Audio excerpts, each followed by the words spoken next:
Welcome again to Cooking in Finland, formerly known as Cooking in Russia. In this episode, I'm going to make a butternut squash pasta. Really, this is part of the next video, but it can stand alone as a recipe by itself.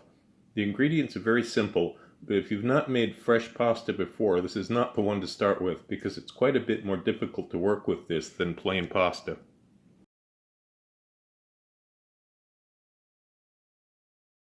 First step is to slice the squash in half and scoop the seeds out. Then put oil down on a baking sheet. Place the squash on the sheet, cut side down.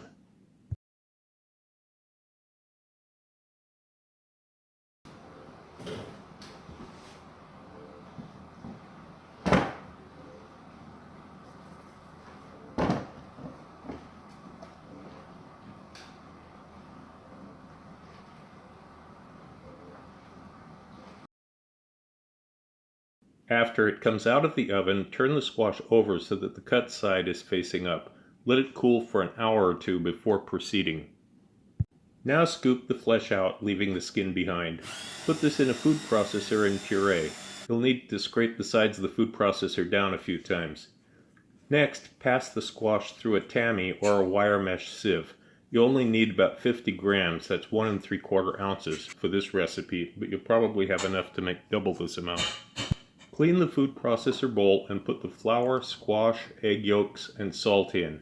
Process to the consistency of coarse cornmeal.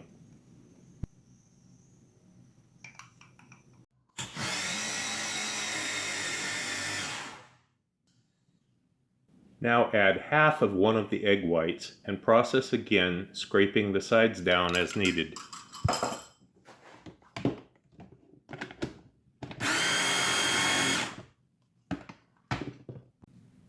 Add 1 or 2 teaspoons of cold water. Do not add too much or the dough will be very wet and hard to work with.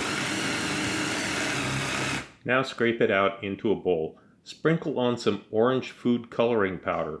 You could have added this earlier, but doing it now will leave some variations in the color that are more attractive in the end.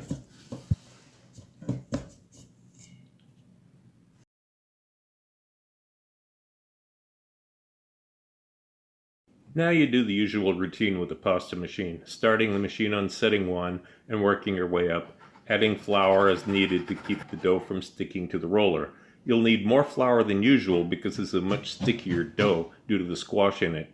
Also, you should know that I'm saving most of this batch for use in the next video, which is why this sheet is so narrow here.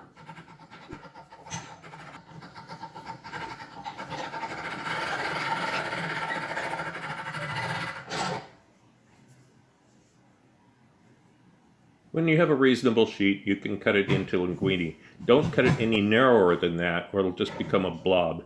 Even with this wide cut, you'll have to toss it in flour carefully to keep it from sticking together.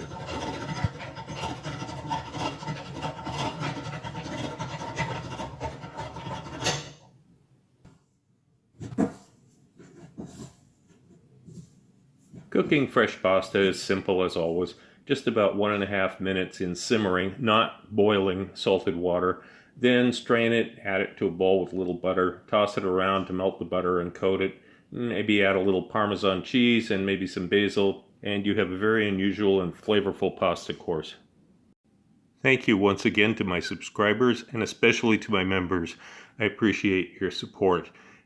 Volume 4 of my cookbook is out. Amazon's having some supply delivery issues, but if you keep at it, I'm sure that you'll be able to get a copy soon. It'll straighten itself out. Thank you again.